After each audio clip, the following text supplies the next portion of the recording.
Danes v Pomurskem dnevniku. Dedoljada privabila radovedneže. Ekonomska odvisnost samostojnih podjetnikov.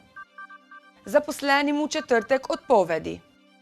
Po pomurski avtocesti z več kot 200 km/h. Vreme, jutri oblačno, občasno bo deževalo.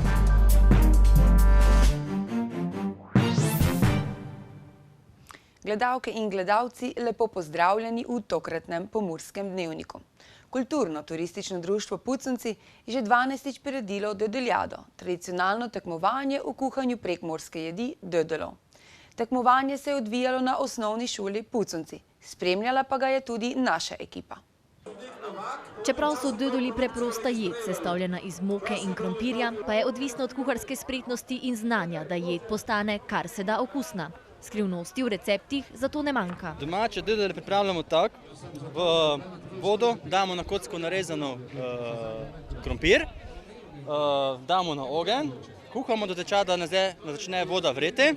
Med tem časom si narežemo čebulo na takšne majhne kockice, damo na ogenj, prepražimo, potem malo odstranimo, na koncu pa še dodamo za praženje cvirke. In ko je to vse pripravljeno, še enkrat odstavimo in na koncu, ko imamo to vse pripravljeno, lepo še zabeljemo za kislo in smetano in mogoče še malo čebulice na povrh gor, da je bolj soltično in bolj prije do izraza oziroma do aromatičnosti. Vzporedno je v prostorih osnovne šole potekala razstava za zlato kijanco, kjer so sodelujoči pripravili različne prekmurske jedi. Na tekmovanje v kuhanju dödolov pa se je prijavilo kar 23 ekip, a se ga niso udeležile vse. Kljub temu so organizatorji z obiskom zadovoljni. Mi smo nekako iskali neko kulinarično prireditev, da bi našim obiskovalcem in tudi prebivalcem Puconec in širše v Sloveniji pač pokazali, kako so se v preteklosti dödoli kuhali v kotlu zunaj na živem ognju. In smo rekli, da bomo to prireditev tudi organizirali in letos je že tradicionalno 12. In tako da dödoli so res naši in smo jih vzeli za svoje in nam pomenijo zelo dosti, tako da smo zelo ponosni na vsako ekipo, katera pride kuhati. Verjetno pa lahko pričakujemo, da bo prireditev tudi v prihodnjih letih imela mesto v občini Puconci. Ja, vsekakor mi bomo na tem delali, da bo prireditev tudi potekala, tudi v prihodnje. Lansko leto je bilo malo manj ekip, je bilo samo 11, ampak smo rekli, da bomo nadaljevali in vztrajali, ker res želimo, da dödoli dobijo svoje mesto v kulinariki in da jih potem tudi vsi obiskovalci podrobneje tudi spoznajo.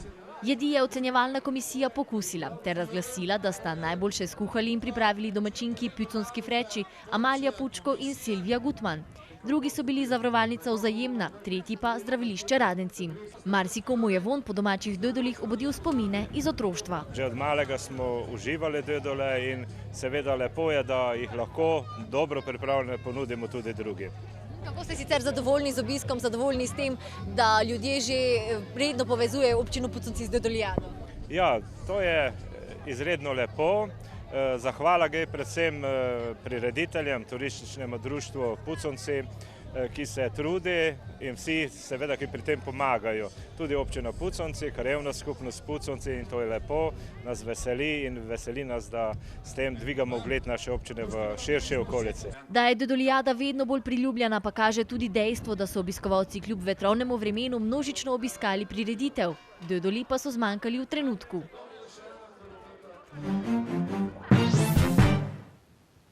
Zakon o delovnih razmerjih je s spremembo v letu 2013 uvedel pojem ekonomsko odvisne osebe in zanje določil nekatere pravice, ki jim do tedaj niso pripadale. Gre za samozaposlene, ki bi morali biti zaposleni, pa to niso, vendar status ekonomsko odvisne osebe samozaposlenemu ne pripada avtomatsko. Kaj je potrebno, zakaj sploh gre in kakšne pravice ima takšen samozaposleni, nam bo povedal Miran Vrbanič, pravni svetovalec zavoda PIP. Pozdravljeni. Torej, povejte nam za začetek, kdo je pravzaprav ekonomsko odvisna oseba? Zakonska dikcija je v tem primeru presenetljivo nazorna. Pravi, da je ekonomsko odvisna oseba, samozaposlena oseba, torej samostojni podjetnik, ki opravlja delo na podlagi pogodbe civilnega prava. To delo opravlja samostojno, za plačilo osebno in dlje časa, ter sam ne zaposluje nobenih delavcev.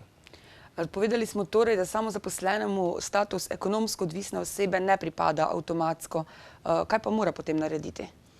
Za upravičenost do omejenega delovnopravnega varstva mora samostojni podjetnik oziroma je dolžan po vsakem koledarskem oziroma poslovnem letu obvestiti naročnika o pogojih, pod katerimi dela, da se naročnik lahko seznani z vsemi dejstvi in informacijami, ki so potrebne, da presodi to ekonomsko odvisnost. Torej, gre na nek način za uveljavljanje pravic zaposlenih, čeprav si samozaposlen in nisi v delovnem razmerju z naročnikom. Tako nekako. Govorimo o omejenem delovnopravnem varstvu za razliko od zaposlenih delavcev, ki pa imajo polno delovnopravno varstvo. Tukaj gre za primere v praksi, kjer je zakonodajalec želel zaščititi te osebe, ki delajo sedaj večinoma v civilnopravnih razmerjih, to je pri samostojnih podjetnikih večinoma pogodba o sodelovanju, na podlagi katere ta samostojni podjetnik izstavi račun, namesto da bi prejel plačilo kot delavec. Torej, to delovnopravno varstvo velja za vse samozaposlene? Velja za samozaposlene, ki 80% svojih dohodkov prejemajo od istega naročnika. To pomeni, da osebe, ki so bile premorane odpreti lasten SP, ker jih delodajalec ni želel ali ni mogel zaposliti in sedaj 80% teh svojih prihodkov prejemajo od tega naročnika. Kakšno pa je to omejeno delovnopravno varstvo? Za ekonomsko odvisne osebe veljajo določbe zakona o delovnih razmerjih, ki se nanašajo na prepoved diskriminacije, minimalne odpovedne roke, prepoved odpovedi pogodbe zaradi neutemeljenih razlogov, zagotavljanje enakega plačila za primerljivo delo, upoštevaje tudi obveznost plačila davkov in prispevkov ter odškodninske odgovornosti. V katerih primerih pa bi morala biti namesto SP-ja sklenjena pogodba o zaposlitvi?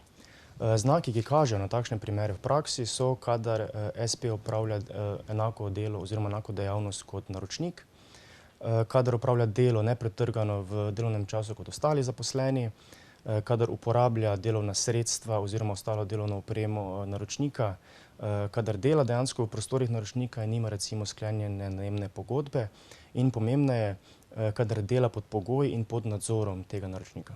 Najlepša hvala vam za te informacije. Hvala vam. V tokratni oddaji iz našega studia, ki bo na sporedu danes ob 20:45, smo gostili pomurskega poslanca Dušana Radića. Poleg aktualnih tem, ki se na dnevnem redu v državnem zboru, je spregovoril predvsem o nedavnem obisku vlade v Pomurju in razvojnih potencialih naše regije. Pomurje je izredno, na izrednem območju s to geotermijo, od ogrevanja do, predvsem za zelenjadarstvo. Glejte, v Slovenija je izredno slabo pokrita. Ogromno zelenjava, sadja in vsega kupujemo iz kdo ve kakšnih skladišč, kdo ve kakšne kvalitete. V Pomurju je veliko zemlje celo neobdelane, z kakimi državnimi spodbudami, tudi preko pomurskega zakona, bi bilo to zelo enostavno narediti neke, najprej študije seveda in potem narediti te rastlinjake in pridelovati vsaj za Pomurje. Ali pa mene najbolj boli, ko slišim slovenski zajtrk v šolah. Ja, kaj pa otroci druge dni jejo? Če nismo sposobni pridelati vsega tega, kar otroci pojedo v osnovnih šolah pri nas v Sloveniji, mislim, da nas je lahko sram. In na podlagi tega predvsem zelenjadarstvo se mi zdi idealno za Pomurje. Na okrožnem sodišču v Murski Soboti se je 2. oktobra začel stečajni postopek Regionalne razvojne agencije Mura, ki ga bo vodil stečajni upravitelj Mirko Filipović. Stečajni upravitelj RR Mura Mirko Filipović je v telefonskem pogovoru za spletni medij sobotainfo.com povedal, da bo njegov prvi korak vročitev odpovedi vsem 14 zaposlenim na agenciji. To se bo po prvih informacijah zgodilo v četrtek. O tem, kaj se bo zgodilo s trenutnimi projekti, med katere sodi tudi regijska štipendijska shema, je po njegovih besedah še prezgodaj govoriti. Več bo vedel tudi po sestanku z nekdanjim direktorjem Francem Göncem in sedanjim prokuristom Benjaminom Vrankarjem. Tekoče obveznosti naj bi zaposleni dokončali v odpovednem roku. V stečajni masi pa naj bi bili le poslovni prostori v vrednosti 100.000 evrov. Filipović je sicer širši javnosti znan iz postopka prodaje nepremičnin v lasti davčnega svetovalca Roka Snežiča. Slednji slovi kot doktor davčnih utaj, dobesedno, saj je iz tega področja doktoriral na novogoriški pravni fakulteti. Decembra 2013 je prijavil osebni stečaj, ker naj bi bil dolžan okoli 2 milijona evrov. Ena izmed upnic je bila njegova babica. Policisti postaje prometne policije Murska Sobota so v nedeljo med 8. in 13. uro izvedli poostreni nadzor prometa na pomurski avtocesti in ugotovili številne prekrškarje, med njimi tudi 2 rekorderja, ki sta divjala z več kot 210 km/h. Policisti so v nadzoru ugotovili kar 59 kršitev. Pri tem so ob 9, 37 in 10 uri z merilnikom hitrosti Multiradar C izmerili voznika dveh osebnih avtomobilov znamke Mercedes, ki sta vozila s precej večjo hitrostjo, kot je to dovoljeno. Hitrost je namreč s prometnim znakom omejena na 110 km/h. Prvi voznik je bil 59-letni državljan Italije, ki je vozil s hitrostjo kar 226 km/h. Drugi pa 32-letni državljan Avstrije, ki je vozil s hitrostjo 213 km/h. Oba tujca sta v postopku poravnala globo za storjeni prekršek, za katerega je predpisana kazen v višini 1200 evrov in 9 kazenskih točk.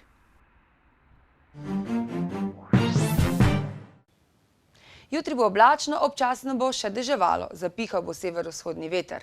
Več pa v nadaljevanju. Danes smo imeli delno jasen dan s temperaturami okrog 18 stopinj Celzija.